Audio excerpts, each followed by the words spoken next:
They certainly are, folks. Thunderbirds are go. Welcome back to the channel. Thank you very much for joining me once again. You are always most welcome. Well, why am I talking about Thunderbirds? Well, and now for something completely different. I think it's time we had a little interesting, different show for a change. And I think that there is no better time than the present to talk about Thunderbirds, because this late summer will be the 60th anniversary of Thunderbirds. One of the most iconic children's TV sort of pseudo science fiction shows, you could almost say, probably of all time. It really ranks up there in most people's childhood. Even people in their 30s have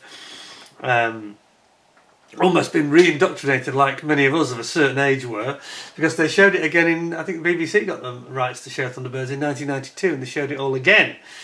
So I know people that are, you know, born in the very early 90s that then got to see Thunderbirds run several times on the BBC. So yeah, you don't have to be an oldie but goodie like me to have enjoyed Thunderbirds, and it's just got that appeal, that mass appeal, and it should be put on again. It's got such a brilliant,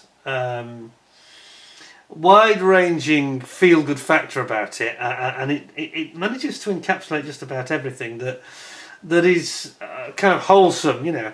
I mean, there were some episodes they did the movie, didn't they?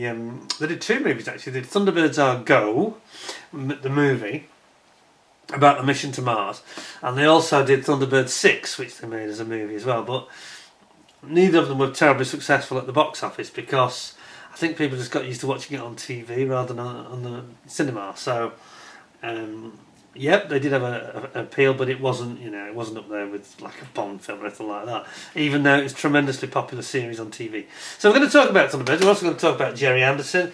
Now I'm going to do two, and now for something completely different, shows about Gerry Anderson. This is the first one. The second one will be coming in a month or two, and that will be about my personal favourite Gerry Anderson show. But before we get into that, we're going to talk about Thunderbirds. I'm going to start with a little bit of a background about the sort of how these amazing series came into being. And of course we had this amazing super marination technology where basically these shows were puppets until 1970 when UFO came along, which was the first time they ever used live actors.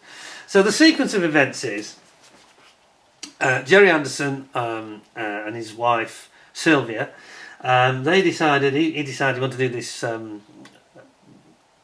shows for children, basically based on puppets, and he'd always had a fascination with puppets, and he did several. Was it Muffin the Mule? There were several of these sort of very low rent, aimed at the American sort of audience, TV shows that were just, I think they were only about 15 or 20 minutes, like a children's lunchtime slot type of programme. And he had a great ambition to do something much more on a much bigger scale, on a much wider stage, so to speak. And then in 1961, his first sort of major breakout was with Supercar. I don't know if some of you will not be old enough to remember Supercar, but here's Supercar. I'll zoom you in on this. Now, this is an amazing thing, which actually has got, if you look at it, echoes of what came very, very shortly afterwards. It's almost like the prototype. Because if you look very carefully at Supercar, those wings, it's a flying machine, but it's also a car on the road. So it's got echoes of what we see later with Stingray. It's awfully like Stingray submarine, isn't it, if you look at it? Those pop-out wings, they retract in when it's on the road as a car. It's got the fins very like Stingray. It's all there, isn't it? And there's also echoes of the Joe 90 flying car as well. So this was almost like the Generation 1 Supercar. 1961, how about that? And then I have to say that, I don't know if you can actually see that, if I just zoom you back in, just have a look at the characters. Were these puppets, marionettes, really, they were a bit clunky, I've got to be honest. They were nothing like we got later, you know, when basically the money started to roll in. So what Gerry Anderson did, he got Supercar, that got him off the ground, and people said, oh yeah, it's quite entertaining, kids like it. I think it was about half-hour show, usually Supercar. And then he got sort of in bed with, not literally, but in bed in business terms with Sir Lou Grade, or became Sir Lou Grade, of ATV, Associated Television. And Lou Grade, of course, was one of the big players in the British television scene throughout the 60s and 70s, until he sort of lost all his money making Raise the Titanic, but we won't get into that. That was a huge loss maker, but he funded a lot of very successful stuff, including things like Return of the Saint, Return of the Saint, all this kind of thing. There was a lot of great TV shows, a lot of good entertainment that people used to enjoy under the ATV, so Lou Grade, and ITC, I think, as well, wasn't it? ITC was under one of his companies. That came a bit later. But anyway, come back to the story about Gerry Anderson. So he had the success with Supercar, wanted to develop it. Then he went on to do Fireball XL5. This was the next one that he did. Again, now the puppets just got more sophisticated, a little bit more sophisticated. We've got Fireball XL5 right here. So this is basically an interstellar rocket ship, which launches incredibly off like a jet ramp, a bit like, what was the film? I'm trying to remember, the science fiction film where they have to save everybody. Was it? Do you know, my memory's gone. I'm sure some of you will know the one I mean. There's a science fiction film in the 60s that launches in the same way down basically almost a railway track, and then launches into the sky like a ski jump at the end. Was it The Day the Earth Stood Still? No, it wasn't that one, was it? It was the other one. Drum, drum, drum, drum, drum. Oh, it's on the tip of my tongue. Should have researched it before I came on the app. Anyway, so this is Fireball XL5. Gerry Anderson then got, they had a robot, which was it Robbie the robot? No, but basically a robot was the co-pilot. The nose detaches. Look at this. I know you're going to ask me where I got this from. I'll explain that in a second. So this is the Fireball XL5. It's almost like the shuttle, the nose ship, and then what often happened was the main spacecraft here would stay in orbit, and then they would land on planets and go and investigate things with the sort of landing craft, shuttlecraft here. So I'll just put that back in there as it's supposed to go. There we are. So that's Fireball XL5. Let's not have that in the background. Fireball XL5. So no doubt you're all already getting excited about these and thinking, I'd like one of those. So this is a lot of the things I'm going to show you over these two videos I'm going to do about Gerry Anderson. They'll either be Corgi products or some derived from Matchbox, actually I'll get into that later, or they are Konami, the Japanese manufacturer, and more so on the other stuff, because the next one that came along, they were just getting better. The animation was getting better in terms of the puppetry. Then we had Captain Scarlet, of course. Now here I've got something a lot of you will recognise and remember from the Airfix kit. It is the Angel Interceptor. This is the Konami one, which is why it's so small, but it's small. It's very beautifully formed, I'm sure you'll agree. Look at this. Isn't that nice? Isn't that a beauty? So you can see it's got the proper markings for the Angel Interceptor underneath. Destiny Angel, Harmony, etc. Used to fly in these things. These very attractive ladies, sort of astronaut stroke pilots, fighter pilots basically.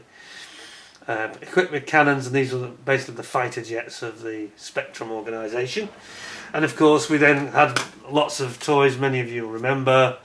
I'm thinking particularly of the Captain Scarlet Spectrum Pursuit Vehicle, the SPV, which many of us had the dinky one of course. This is the weird vehicle where you drive it facing backwards. Very strange arrangement indeed, I wouldn't recommend that. And there was the patrol vehicle as well, special patrol vehicle. I'm trying to think what else there was. But many of you will have had these as toys if you were around in the late 60s, early 70s, like me. And it was brilliant. The SPV had the pop-out door, Captain Scarlet in his seat, and it had the little tracks at the back that used to extend or deploy or retract. Brilliant, actually, brilliant.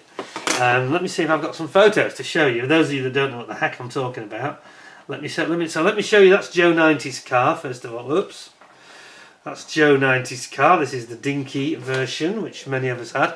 Now, I have to tell you that I had problems with mine. My fin broke off at the back. I can never get it fixed, unfortunately. So this is Joe 90's car. Just stepping back to Joe 90 for a second with this rather geeky, gawky looking strange car, which was a flying car basically. And there it is, the original dinky logos and dinky box, very nice indeed. And then, as I mentioned, we got the Spectrum Pursuit Vehicle. I'm sure this will be incredibly familiar to many of you. And as I say, the door here used to pop out, all these wheels would run. There was a missile firing at the front, out the nose, and then they used to have these tracks that would drop down at the back. I'm sure the nostalgia is flowing with many of you already. Got your nostalgic juices flowing. Anyway,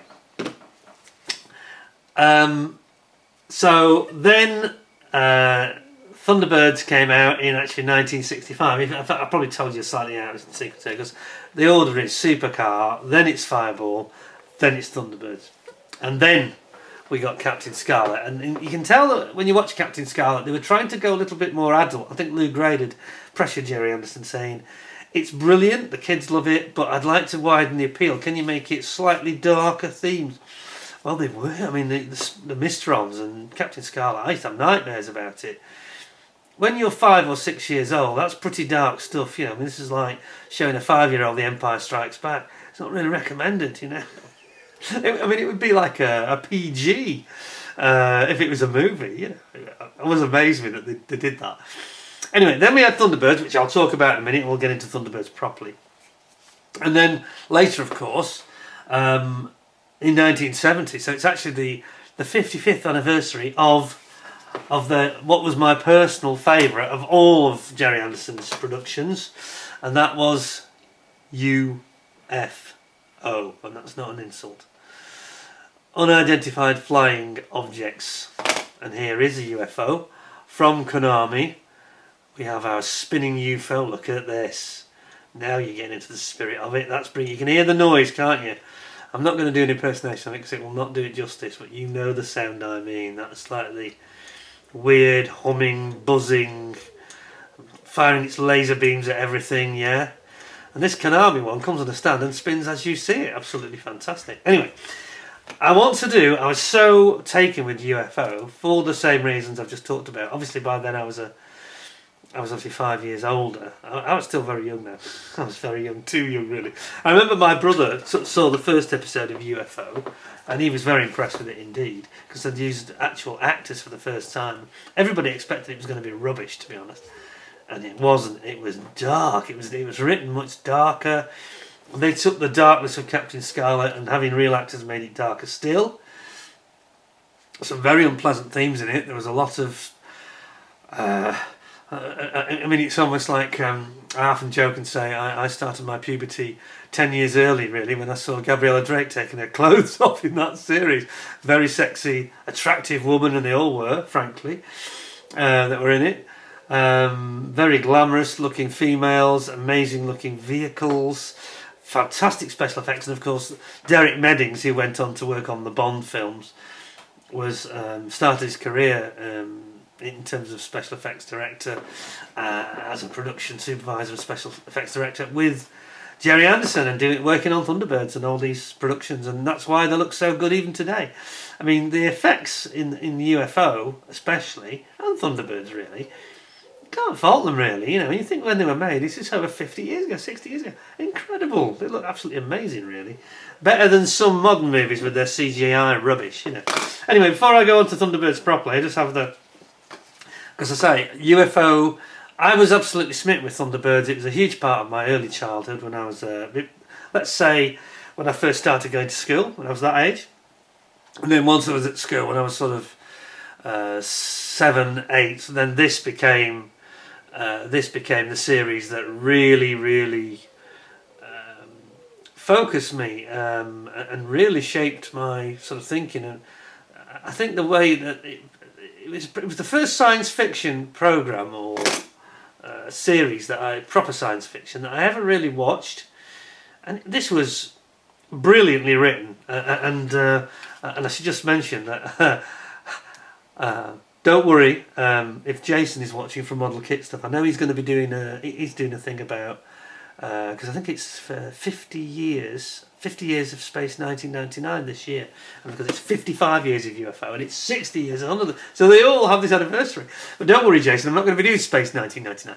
I didn't really like it. I thought it looked great, but I thought that they were.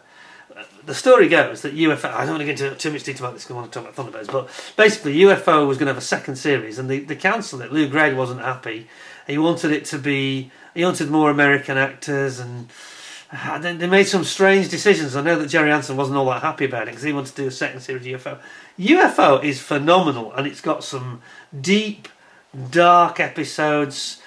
Confetti Check, A-OK, A Question of Priorities. If you've seen any of these things, you'll know what I'm talking about. Some really hard-hitting stuff. I mean, very adult themes. And my brother watched it and said, I don't think Peter should watch this. I think it's too adult for him. It's too grown up for him. And by then he would be about 16, my brother. And I'd be about 5, you know. And when I look back now, I think he probably wasn't wrong, actually. I was very annoyed about this, and my mum and dad let me watch it. But it wasn't, you know, going to corrupt your mind or anything, but there were some dark themes, and there was some very racy stuff going on with the ladies and the way they dressed and stuff like that. And there was some quite racy adult themes. And I think that they realised that at the age of 5 that a lot of this was the bits of that adult stuff was going to pass over my head, because it wasn't really, I was too young to understand what that was all about, and I was just looking at the spaceships. And they let me watch it for that reason, and it kind of worked, really. But it's, you know, you can watch those series today, UFO in particular, and still be impressed by how deep it is, actually. It was a great missed opportunity not doing the second series of UFO, and they did Space 1999. Anyway, so I don't like Space 1999. Why not? All the effects and the models are good, but they're just not enough. It's just one-dimensional. It's just this blooming moon travelling through space, and some really stupid scripts, if I'm honest, and some stupid costumes, if I'm honest. Jason's going to be very cross when he hears me saying this, because he absolutely adores it. I know it. And he's going to be doing some programmes about it as well on YouTube. And I will watch them. I'll watch them because I love the Eagles, but it was almost like something very thin had been stretched like a piece of chewing gum. They'd taken an idea and they stretched it way too thin, or spread the butter too thinly. UFO was everything. It was space. It was underwater exploration. It was fighter aircraft. It was, you know, aliens. It was, I mentioned how dark it was. They were basically trying to harvest humans' organs. I mean, when you're 5, you probably don't want to hear this. Do you know what I mean? And again, that would have definitely been a PG. That would have been a movie. My God. But there was all the mobiles. So it was like there was like tank battles, effectively. There was space battles. There was Battle of Britain style, you know, clashes in the air. There was politics in it. A lot of politics, and the space program was in it. It had so many elements and so many layers within it. You know, you had a lot of sort of sexual politics, which obviously when I was 5 it went over my head, but there's some quite interesting stuff to be enjoyed even as an adult. This is a show you can watch as an adult and get a lot out of. I'm not sure you will out of Space 1999 watching that again. I think it looks absolutely ridiculous. It's got elements of Doctor Who in it, and I find that the script in Space 1999 did my head in, because it seemed to be very boring, lots of moody stares and people shaking their heads, and it was like a half-hour show stretched into an hour. Whereas with UFO, I always felt it was too short. When it was over, I was like, oh my God, that should have been 90 minutes, you know. But others, like Jason, may differ. Anyway, I'm not dissing what Jason's going to do, because I'm sure he's going to do a very interesting. I think he's doing a build actually with an Eagle, and I loved all the effects. It was just the plots. I think the plots in Space 99. I think they were dire. I think they were weak. There was probably 5 or 6 good episodes, and the rest was, and it was very repetitive. It felt same, and UFO wasn't like that. There was always something different happening. You know, okay, the UFOs would show up, but it was so well written. It was so sharply written and so deeply written. You know, it was probably the best thing I think Gerry Anderson ever did by miles. And you know, going to Space 1999 and then later Terrorhawks. Oh, I mean, so that was basically Space 1999 but with puppets, and that was dire, absolutely terrible, shocking. So UFO was for me the high point. However, Thunderbirds was for children, so widely loved and so enjoyed. You know, children and adults alike could enjoy it, and I mentioned about dark things, which he didn't have so much of, but there was one or two. So in the movie Thunderbirds Are Go, you've got Alan, who's got the hots for Lady Penelope, quite obviously, doesn't really hide it. You've got Lady Penelope, I think's got the hots for Cliff Richard, and the shadows, and you've got all sorts of little hints, little winks and innuendos and things that are a bit more subtle. Whereas in UFO, it's very on the nose. It's more like, UFO feels more like it was actually written for an adult audience, you know. And the 5-year-olds like me came along just to watch the spaceships and stuff, you know. But Thunderbirds has this mass appeal. So we're going to talk about Thunderbirds. So essentially, I have actually got some photos I want to show you before I open these various things. So I'll show you what I've got here. I had my little sort of rant there about Space 1999. Sorry, Jason. He's going to... I'm like the case for the prosecution. He's like the case for the defence. I'm sure he'll make a very good case. But the other thing I didn't like was that they're all American actors. You had Barry Morse Canadian, I think, wasn't he? Lando's Canadian as well, isn't he? I think. And then you had Barbara Bain. They're all good actors, but they just didn't have much material, I don't think, to work with. And every episode to me, I thought, I used to feel just bored after 15 minutes. As soon as the Eagles landed, it would just get boring, and they'd be standing looking out on the screen into space, and it would just be, here we go again, same old thing, really. Anyway, enough of my hatred of Space 1999. Let's get back to Thunderbird. So what we have in my hand here, this is obviously Thunderbird 2. And what we have, so obviously the Thunderbirds are, we'll get into them in a second, but this is the transporter, if you like, Thunderbird 2. It's also got armament, so it's not entirely unarmed. This is a very nice keyring, and this was actually produced in 2012, and it was done for Marks and Spencer's. It was actually a Chinese-made product, but Marks and Spencer's 2012, there you go. Actually rather a nice little keyring. Now this is completely sealed, it's never been used, I've just kept it. And I did actually have Thunderbird 1, but I don't know whether I did the right thing, but I actually gave that to my nephew because he liked Thunderbirds when he was younger as well, so there we go. I wish I'd still got it. I should have bought 2, shouldn't I, really? Anyway, so that's something that just shows the way that all these products are spun off. Now I'm going to show you some photographs before I get into the really interesting stuff. Before I get to photos, we'll have a quick look at the DVD Blu-ray box set, and I've got the same thing for UFO, by the way. If you've never seen Thunderbirds, yes, if you've never seen them before, the puppets may take just a little getting used to for 5 or 10 minutes, but you soon get into it because they have got, again, the characters are beautifully written. The writing here is also very, very strong, and each character is a little bit different. Lady Penelope with her Rolls Royce, it's all in here, You've got the Blu-ray, so that's the high definition. All the Thunderbird craft are going to be very much on display. You can't go wrong with this DVD. So that's the Thunderbirds complete series, that's the 6-disc set. If you want Thunderbird 6, which was the movie, or Thunderbirds Are Go, you've got to buy that separately because they are actually not included. Just double checking I'm right there. Yeah, that's correct. So there you go. So that's the actual series. Now, I've been a bit of a collector, as you know, with my Matchbox kits, obviously. I went through a phase of collecting all this stuff as well. Now, I've got a really good collection of UFO memorabilia, which I'll show you in a separate show, because that will take way too long to go through that today as well. But let me show you some photographs, which I think you'll quite enjoy, of well, sorry, there is one photo I forgot to show you. That was the Joe 90 photo, wasn't it? The main Joe 90 photo, where he's in the memory machine or whatever they call it. The rat, wasn't it? Big Rat, was it? Big Rat, I think it was called.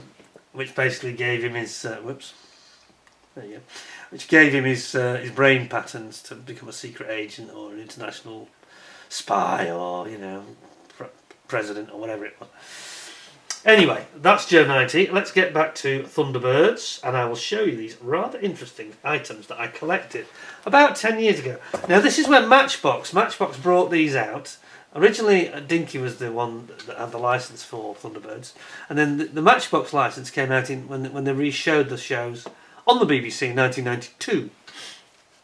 And this was the Thunderbirds Rescue Pack. Sadly, I haven't got it today because I sold it for a big profit. But anyway, this is what you got in it. Thunderbirds 4, 3, 2, 1 and Fab 1, Lady Penelope's car. So we'll have a look at this. This is it's basically a play set, rescue pack to go with the play set. Now, they did this Tracy Island set, I'll come to in a second. So then it tells you a little bit about all the main characters in Thunderbirds. Scott Tracy is the leader of the actual, of the brothers, the family. His father is in charge, of course. Jeff Tracy is the boss, and Scott is the leader of the actual sort of response team of international rescue. Virgil is the next eldest brother who flies Thunderbird 2, It's got, of course, Pilot's Thunderbird 1, which is basically a hypersonic swing-wing jet fighter, really. And it's an urgent response vehicle to get on the scene first.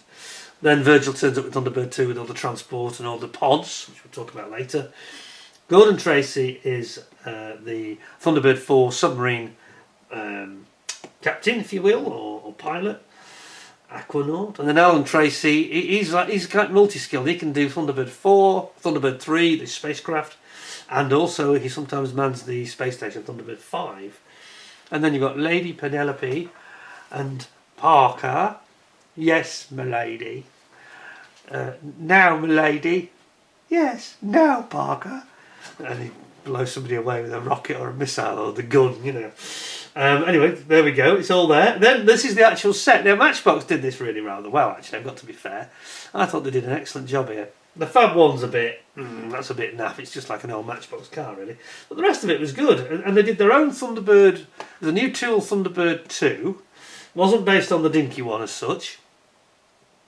And some of you, we'll get into Thunderbird 2 in a big way shortly, so I'll go through all these separately. That's a better photo, actually. That's a better photo, despite the flash flare. So here's Thunderbird 2. As was conceived by Matchbox in 1992. Thunderbird 4, which is metal, the submarine. Fab 1, the Rolls Royce, 6-wheeler. Thunderbird 1, slightly better photo there, Thunderbird 1, with its wings out. Thunderbird 3, which should really be more of an orange than a red. They've kind of got the colour a little bit out there, but anyway. And then this is the playset, the Tracy Island playset, which I managed to acquire. I think I picked it up for about £45, I think. Sold it for about £145. Sometimes I wish I'd kept it though. It had everything. It had the dropping palm trees, Thunderbird 2. I mean, I know this is childish, but hey, this is quite good fun. Come on, we're all just having a bit of nostalgia. This is all harmless stuff, yeah. We're just having a bit of nostalgia from our childhood, and it means that you didn't have to do the Blue Peter one and build your own. Oh, that was actually very good, but it was a lot of work. This is easier. But this was famous in 1992, Christmas 1992. It was, of course, the one toy that nobody could get their hands on. Absolutely impossible to get your hands on it. Every child in 1992 that was of an age of about 5 to 10 years old wanted this. They sold out in a matter of hours. Matchbox had not done their numbers right, and they'd made literally about a quarter of the numbers that they needed to make. Now, I didn't acquire it in '92. I acquired this in 2011, I think, as a bit of an investment, turned a profit on it. I do sometimes wish I'd kept it, but it was good. It also has electronic sounds, which you won't appreciate in the pictures, really, of course. There you go. There's the front of the box. Slightly better photo there. So that gives you a picture of the whole Tracy Island set. So it has Thunderbird 1, FAB, and it also says Thunderbird 2, ready for launch. The palm trees drop. Thunderbird 2 rolls out on its runway. Thunderbird 3, blast off. And it comes through the round tower, the restaurant. Obviously Thunderbird 1 comes out through the swimming pool. And then Thunderbird 4, Thunderbirds are go, and that pops out at the bottom. So, whoops. Here you go, showing an appropriately aged child playing with it all. A lot younger than me. What was I doing? And then it gives you like a guide. It shows you, look, there's Thunderbird 4 popping out the little, the sort of cove under the island. And that's it. So there you go. So that gives you an idea about some of the... I actually also had a load of the Matchbox figures, but they were a bit naff, I thought. They were about 3-4 inches tall. Bit naff, bit very childlike, they weren't as impressed with these. So what we've got here, we've got the brand new 2025 new issue of the Corgi Classic, Corgi that owned part of Hornby, of course, same as Airfix. And we've got the new Thunderbird 2, Thunderbird 4, as you can see, completely sealed. Thunderbird 1 and Thunderbird 3 in this one, which we're going to open. Before we get into that, we'll do it in this order. I think it makes sense to do Thunderbird 2 first, because we've got this one. This is the 2015 edition. Let me zoom you in on this. So this is the earlier iteration from Corgi. Now this is actually based on I presume the tooling is actually from the original Matchbox because it seems to be identical in terms of tooling. So let's just take this out and have a look at it. There you go, you got a picture of it on the ramp. What does it say? There you go. Let's give you a bit of a breather where you pour yourself a beer or a cup of tea or whatever. Thunderbird 2, piloted by Virgil Tracy, is the freighter that carries all of International Rescue's ingenious, heavy engineering equipment with a maximum flying speed of 2,000 miles an hour. That's Mach 3, isn't it? Almost. Thunderbird 2 is 250 feet long and has a wingspan of 180 feet and stands 60 feet above the ground. The centre section of the vehicle carries one of a selection of 6 pods, each housing many different specialist rescue machines, like the Mole. I had that as well. That was the Matchbox one. Used by International Rescue, including the Mole and the Firefly. Though much slower and heavier than Thunderbird 1, it is often at the heart of the action in the danger zone. And then Thunderbird 4, the submarine, it's piloted by Aquanaut, there we go, Jeff Tracy. It's 30 feet long, underwater and sea surface craft. Although much smaller than the Thunderbirds and with a limited range, it nonetheless plays a vital role in any underwater rescue operations. It usually carries to and from the danger zone, is carried aboard Pod 4, one of the 6 pods carried by Thunderbird 2. If required though, the submarine does have hover jets fitted for travelling short distances across land to reach the water. I didn't know this. News to me. I think they just made that up. Have you ever seen that in any Thunderbirds episode? I don't remember that. Hover jets to move across land? Anyway, to reach the water under its own power. Highly manoeuvrable, Thunderbird 4 is one of the fastest known craft on or under the sea. Right, let's have a look at this. So this is going to be very much the flavour of what we're going to see in a second. We have got, this is in 2015. You're all thinking, God, this is great. Or you're thinking, he's gone mad. What's he doing? He's playing with toys now. This is ridiculous. We're just having a bit of nostalgia. 60 years of Thunderbirds, okay? 60 years. So here we go. Thunderbird 2, Thunderbird 4. Let's have a look at what we got there. And then we will compare it. I'll leave this one out. Oh, we've got one. The legs has popped down. And then we'll leave this one out and we'll compare it to the new version. That's the new Classic that's just come out. Now I've got to say, first of all, it's pretty good. It looks pretty good. We need to talk about the dinghy at this point. It's sort of the elephant in the room now. So let's talk about the dinghy. I had the original dinghy, which came out about 66, 67 from memory. I had that original, which was green like this. Don't remember it having any yellow stripes on it though, in fairness. It was pretty good, although the legs were very, very weak. And I can tell you now that the legs on this version are much stronger, he says. It's not breaking any off, dude. So then we've got the legs. Yeah, it works. It's standing up. So that's a good start. But the legs were very, very tiny on the dinghy, and they hadn't really done testing enough, I don't think, on it, and they used to break. Everybody's used to have broken legs, you know. Some of my friends had like one leg left. I think I had one, possibly 2 broken. They were much thinner. They've made it a lot thicker, and they're not as spindly. They don't actually sit quite in the right angle, don't think. But they're strong, and the original dinghies weren't. And it was heavier than this as well. I remember it feeling very heavy, very solid, you know. I think this is quite hollow. Anyway, of course we've got the pod, so we're going to drop the pod. Let's zoom you in for this. Moment of action, you ready? I should really fold my legs away for this, shouldn't I? Oh, I bet you're all having memories of what you were doing with these, playing with your friends when you were a kid. Look at that. See, they felt. Whoops, no, not yet. Not yet. Right, now we're going to drop the pod. Ready? Just give you a quick show around though, because I haven't done a full 360, have we? See, now the engines, I'm not convinced about the engines. Colouring, they haven't bothered really with the jets. These sort of spin round, I'm not sure about that. I thought that the dinky one had very silvered sort of jets at the back. But other than that, it's very similar. But as I say, this is literally, I remember this being the same tooling. I'm sure it is for the Matchbox. Anyway, enough of that. Let's see some action. Let's have a pod drop. Ready? There we go. Hey. Oh, sure enough, it's pod 4. So here's pod 4.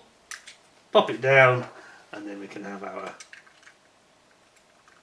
It's even got. Look at that. It's actually got a cutout for the. Can you see that?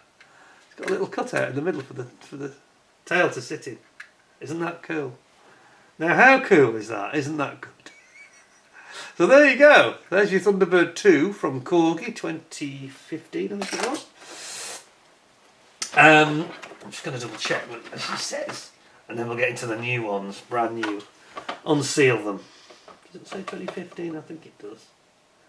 Yes, 2015. So that's the 2015 edition of Thunderbird 2. So what we're going to do, we're going to pop that to one side. And I was talking about the Dinky, and I sort of cut myself off mid-flow really. So it was in this green colour, and they did used to get broken very easily, if I'm honest. Bit of a problem. So they then sort of the TV programme went off the screens when UFO came out in 1970. Sort of went off your screens really, and it didn't really reappear very often, if at all. I'm trying to remember if it was ever shown again, but it became less popular then because we'd moved on to UFO, and that became very much the thing that everybody wanted. Dinky did the UFO Interceptor. It's a bit unfortunate, they didn't do very much actually. They did the Interceptor, but they did it in this bizarre metallic green, almost like a metallic Kermit green colour, which was very odd, with orange legs. It should be white, of course, with black legs, but very odd. So that was all wrong, and it had a white missile with an orange tip on it, which was also wrong. It just looked a bit weird. But every kid wanted it, me included, and I had it. And it fired caps. When you fired the rocket off the front, it could trigger a cap. That's all it did really. That was its party piece.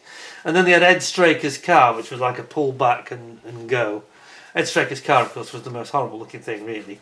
The one thing in UFO that disappoints, I think, is the cars. I think they look laughably bad, really. It's like somebody had a hallucinogenic drug and then decided to design some cars an hour later, Everything else looks so sophisticated and advanced, and these cars just look pretty stupid, really. They're almost like American sports cars that have been stretched. They look just very weird. Anyway, that's just my opinion. Let's just put Thunderbird 2 back on its legs over here. I'll put that over there. We'll come back to Thunderbird 2, Thunderbird 4, and we'll actually do a comparison back to back. Anyway, so I'm talking about Dinky. So they brought out these 2 toys only, I think, for UFO. No Skydiver, which was a mistake. Others have since done Skydiver, which you are going to absolutely love when you see the. I've got 2 Skydivers. I've got 3 Sky Ones, if you include Sky One as a separate. We'll get into that in another video, but trust me, it's worth seeing because they are excellent. And it'll bring it right back to you, the memories of watching the show. But then weirdly, in the late 70s, Dinky reissued the Thunderbird 2, but they reissued it in this bizarre blue colour, like almost like an aquamarine metallic blue.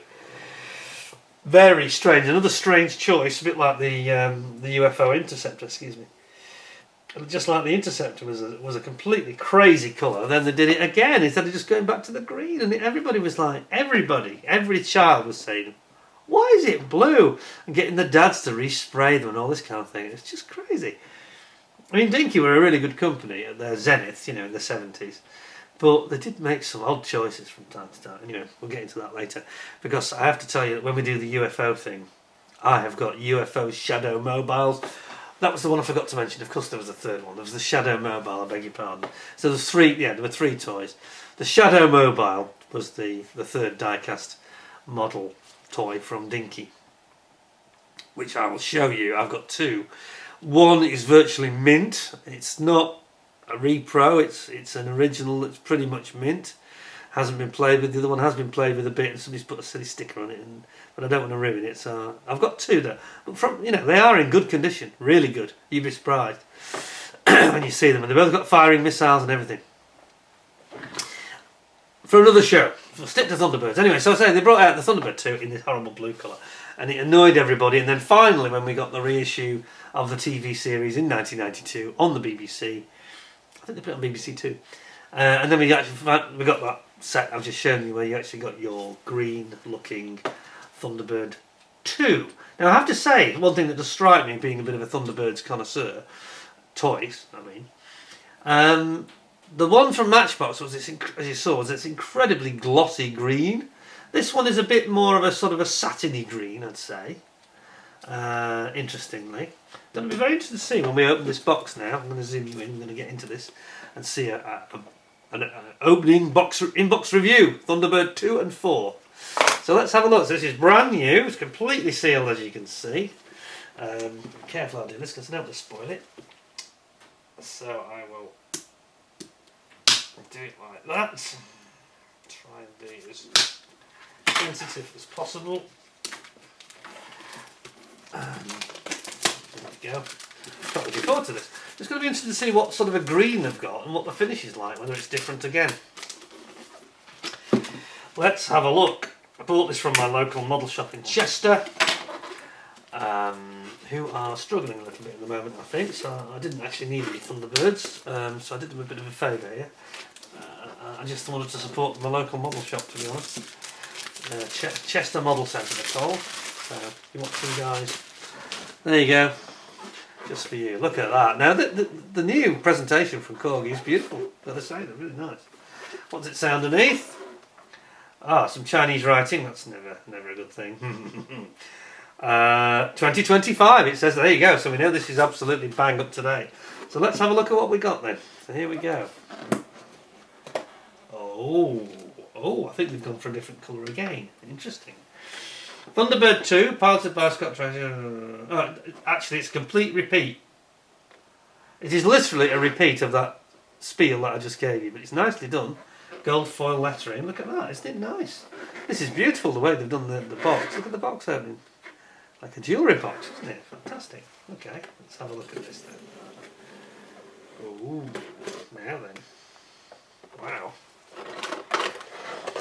Let's pop that over there. Whoops. I have to say, the presentation is brilliant.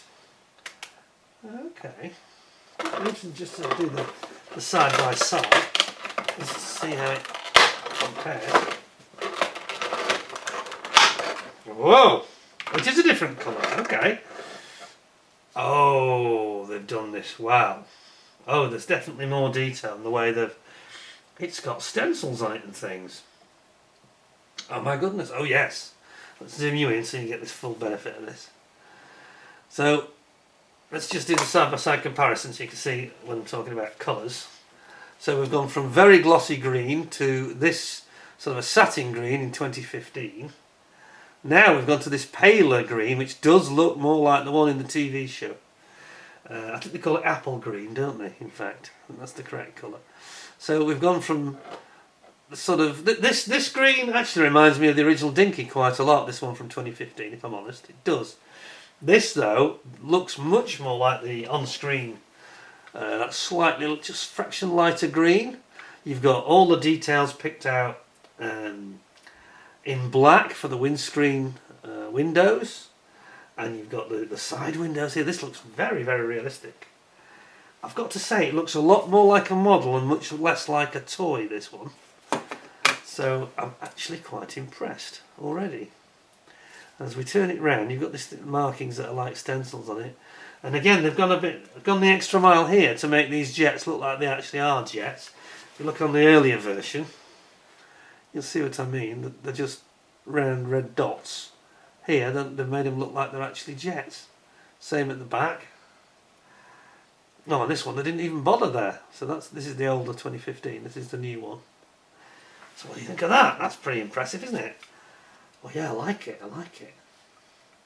Yes, I'm liking this. It just has much more of a almost slightly cinematic feel to it, you know. And again, here the intakes for the rear manoeuvring jets, they've all been done. Whereas on the earlier version here, they weren't. They were just left like that. That's the new one. Old one. New one. That is a much, much better rendition, isn't it? And then at the back, you've got the engines, and again they've done that far nicely. Look at the back, it's chalk and cheese really. Yeah, you can see they've actually got some proper painting done. Yeah, old, new. That is much nicer, much nicer. Yeah, I'm very impressed with that. I'm very impressed with that indeed. I think they've done a fine job. It just has that slight... It has a model feel rather than a toy feel about it. That's really cool. That's really cool. So let's just drop our pod. Pardon the expression. Whoa! He says. Let's it fall on the desk. Okay, so the numbering. I'm just gonna try the legs as well. See if they're the same. I think they're. Oh, it's not popping out. Oh, we've got a sticky leg. We've got a sticky leg, folks. That's not popping out for some reason. There's a bit of flashing there, I think. Again, the angles are a little bit odd and not quite consistent, but they've come out okay. Yeah, they're basically the same legs, I think, as last time, looking at them. Are they? Yeah, I think they are. They don't look any different, just a different colour. So let's just pop that over there for a second. There we are. And let's just compare the two pods now. So there's the new pod and here's the old pod. So it's just a colour difference. That's the only difference that I can see. Just a different colour. Same underneath. Just says Corgi. Yeah, okay. That's nice. Nothing wrong with that. Get the ramp to go down, and again you've got this like a little cutout at the top, and here is Thunderbird 4, which again has got this rather a matter looking appearance. If you compare the two, that's the old on the left and the new on the right. The one thing they haven't done, which is a slight disappointment, they've got a little bit of extra detail on the top. Let's just put you side by side. Oops. So they've gone for, the new one is on the right, the old one is on the left, so they've gone for a bit of more detail just above the windscreen there, but they haven't got any painted, the headlights are not painted. See the headlight sort of scoop at the front, that's actually the headlights, and they haven't painted them, which is really odd. I think the graphics are better. Can you see the difference there? Just zoom in a bit more, hang on a second. Going a bit closer. So you've got new at the top now. Well, get some focus, that'd be cool. New at the top and old at the bottom. You can see the graphic sort of script for the numbers is slightly different. A bit clearer actually on the new one. They didn't paint this headlight, which is a little bit of a disappointment. It's not a major, not deal breaker, but just a bit surprised they didn't, because they seem to have, they've turned everything up to 11 and they haven't done it on that. Bit odd. So that's slightly disappointing, but overall I think it looks, that Thunderbird 2 looks absolutely epic. It really does look better, that does. It just doesn't look like a toy anymore really, it looks more like a model. Still a bit weird with these leg angles. Not sure about them. And we don't seem to have a very good... Oh, it worked this time. Is it going to work for me now? Is it going to work for us?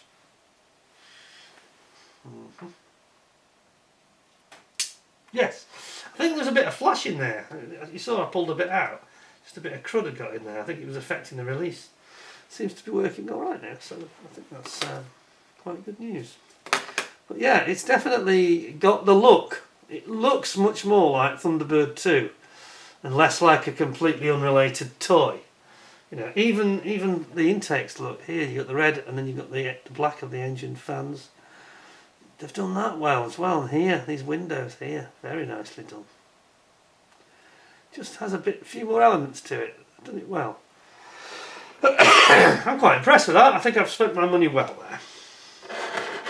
So that is good. So when you put them together, even the writing.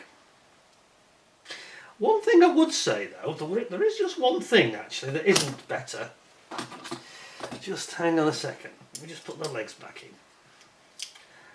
This is only me being very OCD about it, but I've picked up on something, and it's only a small thing. Look very, very carefully at the script of where it says Thunderbird 2 on the side. I think this is the new one at the top and the old one at the bottom. But I think, I'm trying to get rid of that reflection, but I think that script is more realistic on the lower one from the actual series. I think that is a better match. Although it's much clearer, the writing is far clearer on the top one. I'm not convinced that it's right. By the way, I was watching a documentary where they showed you how they did this. It was all done with letters where you just rub them off. Like a stick-on letter. You get like for those of you that don't know what letter set was, it was basically just a clear sheet with these slightly, I was going to say adhesive, but they're only adhesive when you rub them. And you can rub the letters on and you can transfer letters basically. Transfers in the true sense.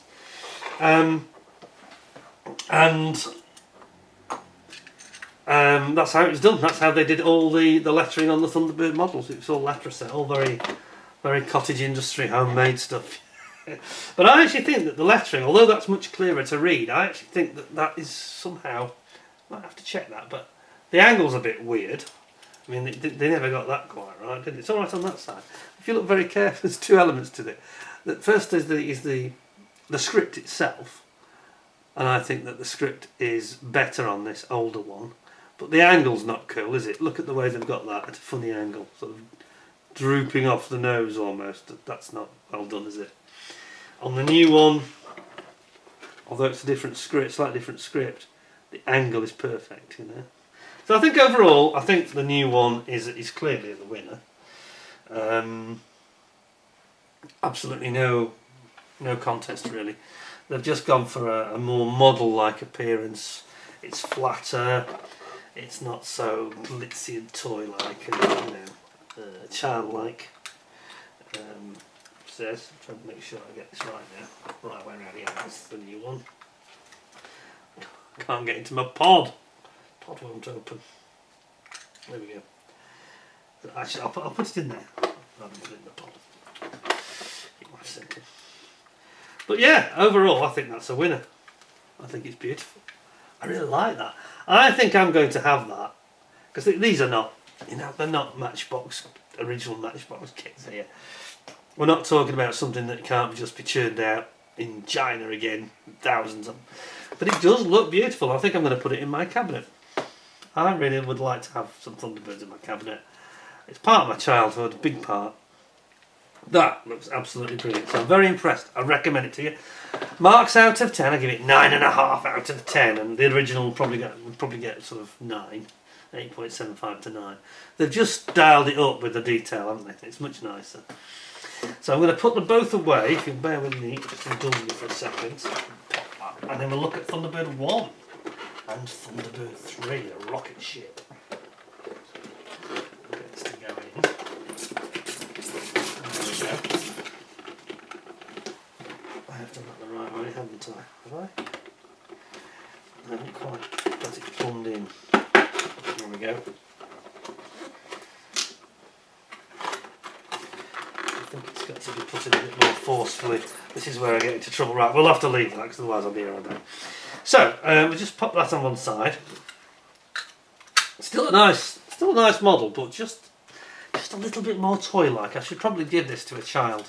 Now I've got a really good one because it sort of becomes obsolete in a way, doesn't it? Yeah, that certainly doesn't have any problem with its legs springing out. They pop out straight away. Right, let's have a look at this other one now. So now we get into the really exciting stuff. Thunderbird 1 and Thunderbird 3, which are both basically one's a hypersonic fighter jet, first responder, and the other one's a spaceship, space rocket. Long before Elon Musk, yeah? Right, let's have a look. Okay, this should be interesting. Again, beautiful cold foil graphics on it. It's like a copper red, isn't it? Like a coppery red. Thunderbirds 1 and 3. Why isn't mine closing on that one then? I'm still wondering why that isn't closed. Anyway, we'll get into this one. I'll worry about that later. There we go. Thunderbird, right, this we haven't heard before, so I'll give you the full SP. It's beautifully done, this. Another beautiful box, really nice. Thunderbird 1, the spearhead craft of international rescue, is piloted by Scott Tracy, the eldest of the 5 Tracy brothers. 115 feet long with a wingspan that opens out to 80 feet after launch. The rocket-powered Thunderbird 1 is sleek and fast, with top speed in excess of 15,000 miles an hour. Well, they say rocket-powered, but it has like intake, so I think it's supposed to be like a rocket-powered and like a ramjet, scramjet type thing. It makes more sense in my mind, anyway. Otherwise, it would run out of fuel real soon if it was just a rocket. So it wouldn't be able to go around the world, would it? What year is Thunderbird supposed to be? I think it's supposed to be 2065, isn't it, if I remember correctly? So there you go, it hasn't happened yet. Although armed and carrying its own rescue equipment on board, the principal role of Thunderbird 1 is to get to the danger zone as soon as possible, enabling Scott to assess the situation, advise on specialist equipment required, and then direct the rescue operation. So he basically is the rescue on-the-spot commander. Thunderbird 3 is International Rescue's space rocket and is piloted by astronaut Alan Tracy. He's the one that's got the hots for Lady Penelope. Thunderbird 3 is the tallest vehicle in the International Rescue fleet, measuring 200 feet in height. Launched from its concealed hangar beneath the Tracy Island roundhouse, the rocket is used for all space rescues and also acts as a link to Thunderbird 5. The basic crew requirement is 2 usually, meaning Scott will accompany Alan as a co-pilot. Apart from piloting Thunderbird 3, Alan also assists his brother John by taking turns in manning the International Rescue Thunderbird 5 space station. So there we go. Now then, let me zoom in on this. And let's see. I always remember that the Thunderbird one that I showed you the photographs of, the Matchbox one, was a little bit disappointing, I thought, actually. I used to have a pencil sharpener that was Thunderbird 1, shaped pencil sharpener. I used to put the pencil in the back, and it was actually very good as a model. It was excellent. That was in about 1971. Oops! Yes, I have been around that long. Oh gosh. Come on, folks.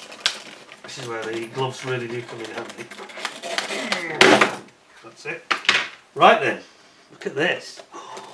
Oh, and they've definitely got the colour right on Thunderbird 3, I've got to say. So let's go with Thunderbird 3 first. Oh, it looks like I might have a bit I've got to cut off here. I think it might be. Oh no, Thunderbird 1 is free. Okay, let's put that there for a second. Show you Thunderbird 1. Now, I do see a problem here. Okay, I'll come to that in a second. Thunderbird 3 needs to be cut out somehow. Yes, it does. Just bear with me a second, folks. Right, that's all sorted. So, Thunderbird 3, Thunderbird 1.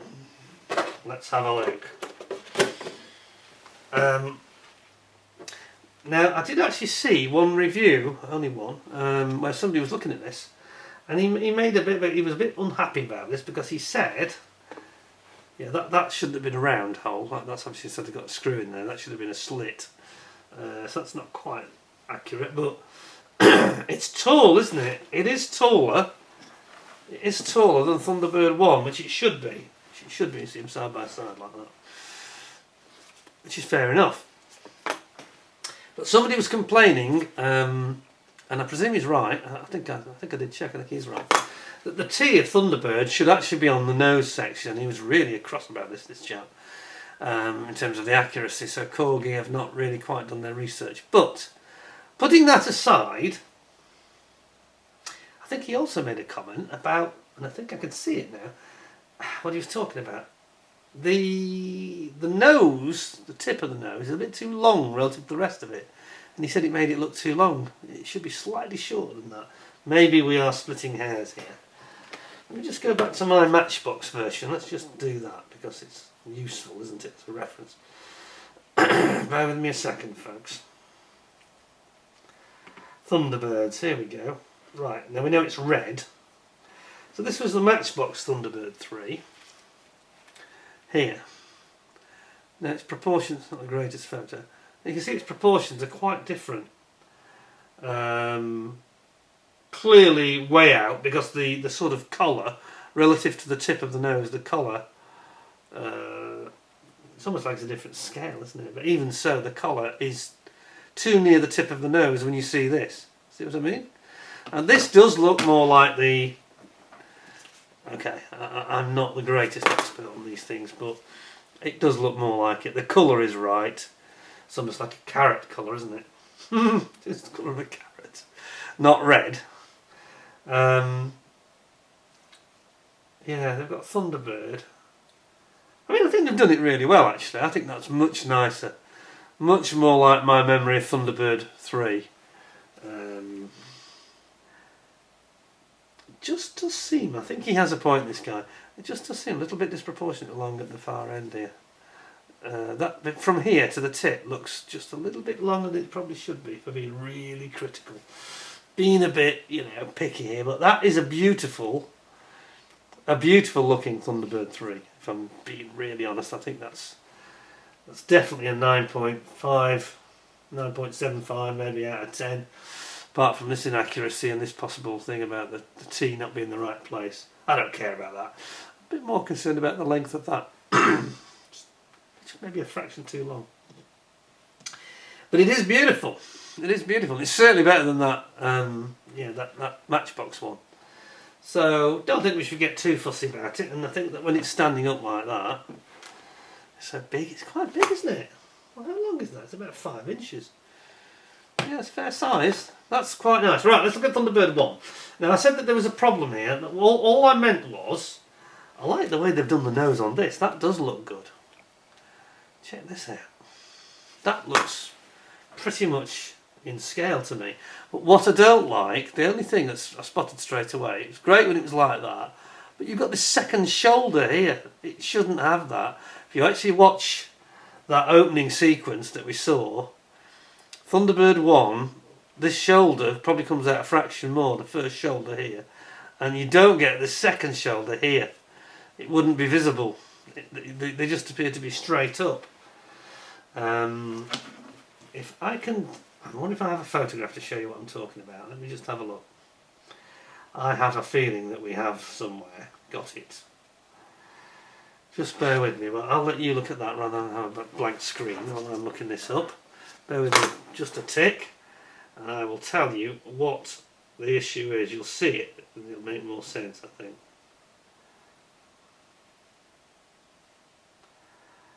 Right.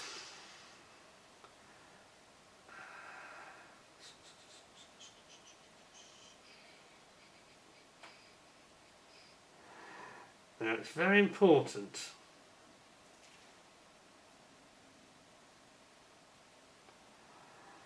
It's very important. Yeah, the Corgi, they're showing the Corgi ones. I want to see the one from the series there, to be honest.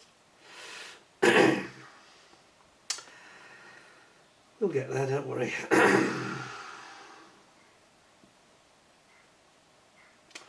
Bear with me. I'm just going to get the right photo that makes sense to you.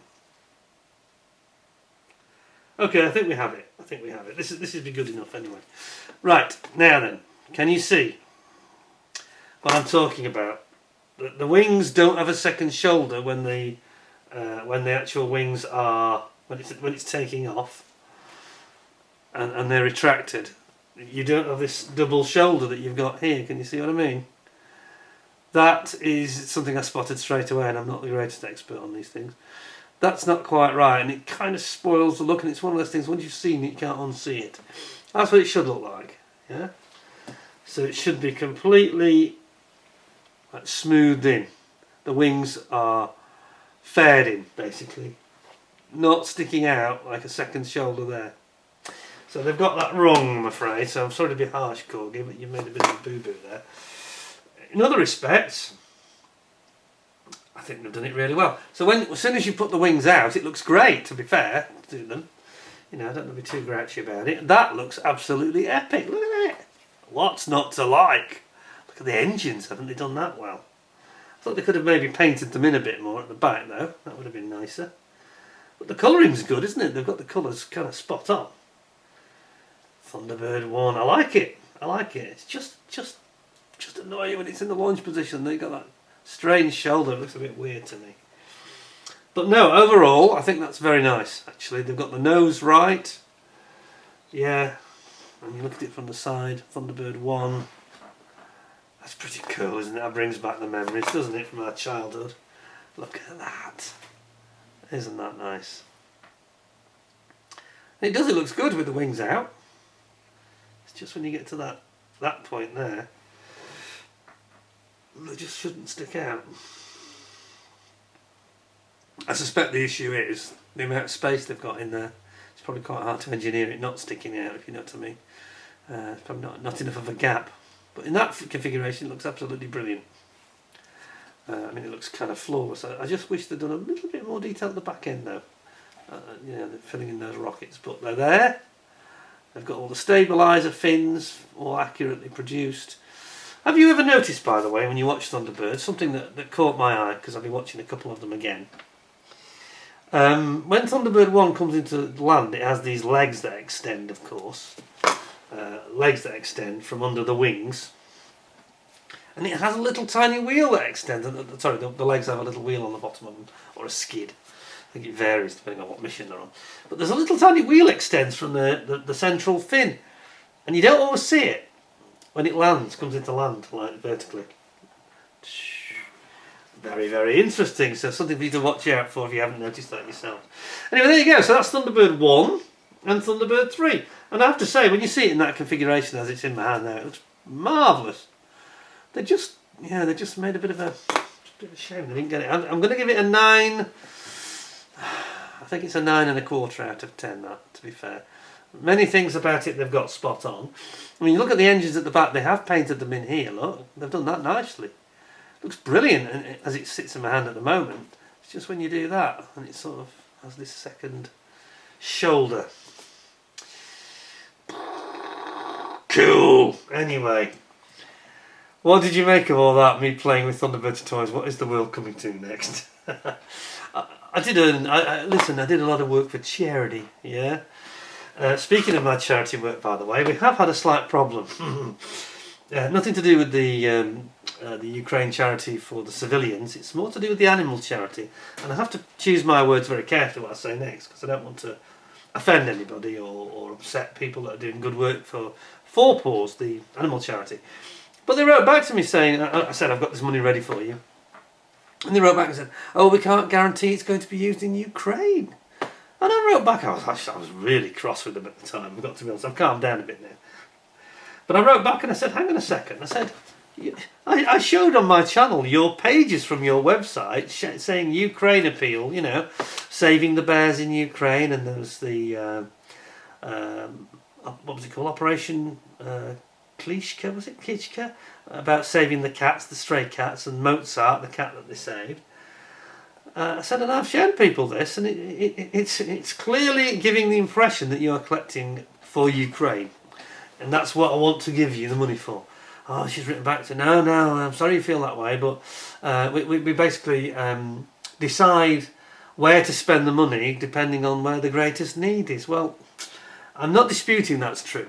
And I don't want to do anything that would negatively impact on this charity, because I know they do a lot of good work. But that's not quite the impression you're giving. I think that it's wrong that they did that, and I've told them so. I'm still wondering whether I might make a formal complaint about this to the Charities Commission. I don't want to, because I don't want to harm a charity that's doing good work. But you have got to. These charities have been. Some of them have been. I mentioned this before, didn't I? Before the auction, some of them have been very. What's the word? Sketchy about where the money is going. And I told you one was it the DEC? And you thought it was going to Ukraine, it was going to go to Gaza. Well, I'm sorry, you must be clear about where the money is going. Because people, you know, it's not right that I have gone through all this work. And all you people that are watching this video who've contributed, lots of you have been very generous with your money. Hard-earned cash that people have given to help people and animals in Ukraine. We don't want it to go on some other project. We want it to go on what you said it was going to go on, and I feel strongly that that is wrong, what they've done there. Whether it's illegal or not, I'm not sure, but it's very misleading at best. I think that's the most polite way to put it.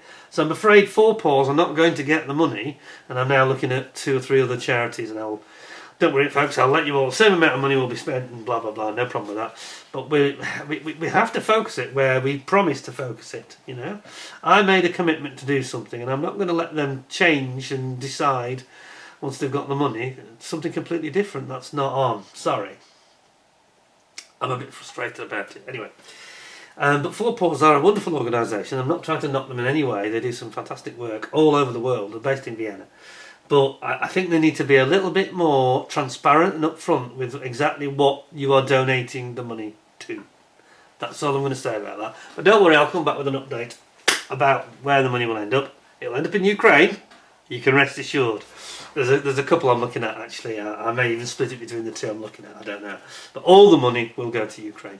No question. And as you know, because of the gift aid thing, the money for Ukraine relief, £1,725, well, that ended up at £2,200 because of the gift aid bonus that they get. So that's been an absolutely fantastic success. I'm so pleased, you know.